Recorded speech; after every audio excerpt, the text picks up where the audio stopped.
The small, dimly lit room smelled of old rugs and cooking oil. Rahama sat in the corner, knees drawn to her chest, staring blankly at the cracked wall.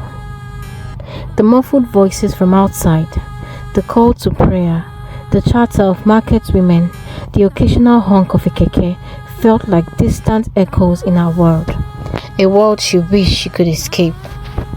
Her mother, Halima, adjusted her hijab as she packed tuwo into plastic containers. "Rahama, come help me," she said without looking up. Rahama hesitated. The bruises on her wrist from last night's horror still throbbed. She pulled her sleeves down as if that could hide her pain. Her father, Alhaji Bello, stood outside speaking to a man in hushed tones. Rahama didn't need to hear the words to know what they were discussing. He had been restless for weeks. The last time he had spoken to her, it was to warn her. "If you tell anyone, you will destroy this family." She had obeyed.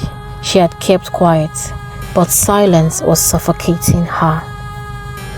That evening, as Rahama carried a tray of food to the front yard, she saw her father's visitor leaving. A tall woman in a sleek lace bubu and gold earrings that shimmered under the setting sun. Their eyes met. Rahama quickly lowered her gaze, but the woman, Auntie Farida, held her stare for a moment longer than necessary.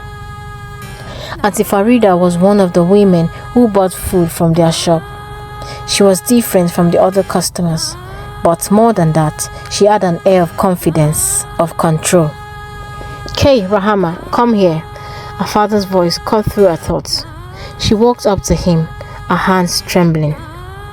"Take this to Malam Jibri's house." He handed her a wrapped package. "And don't waste time." She nodded and turned to leave. Then a hand brushed her shoulder, a gentle, brief touch. Rahama looked up. It was Auntie Farida. "Are you okay?" The question was whispered, but it was heavy. Rahama's throat tightened. She wanted to say something, to scream, to cry, to beg for help, but her father's shadow loomed behind her. So she did what she always did. She swallowed the words and walked away. Auntie Farida watched her go, her eyes dark with suspicion. Auntie Farida watched Rahama disappear down the dusty path, her heart uneasy. Something wasn't right with that girl. There was a quiet fear in her eyes, a stiffness in her movements. Farida had seen it before, in women trapped in bad marriages, in housemates too afraid to speak. But Rahama was just a girl. She turned to Alhaji Bello, who was watching her carefully, his lips pressed in a tight line. "She's a quiet one," Farida said casually, testing his reaction. Alhaji Bello chuckled, but it sounded forced.